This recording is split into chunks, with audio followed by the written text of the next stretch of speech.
Kaixo, gaur Mr. Marvel tabernara etorri gara eta bi pintxo probatuko ditugu. Hau tortilla normala, patata tipularekin da, eta bestea? Eta hau alegria riojana, pizka bat pikantea. Probatu zure pintxoa.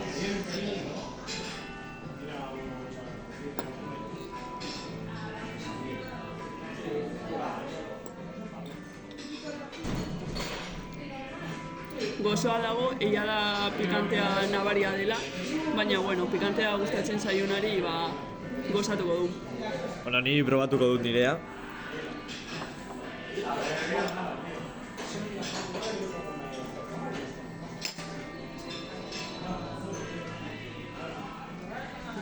Pintxo oso ona, la verdad.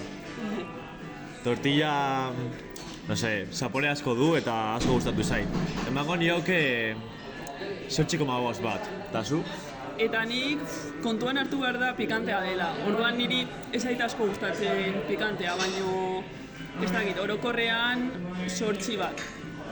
Hau izan da guztia eta Mr. Marvel tabernara etorri.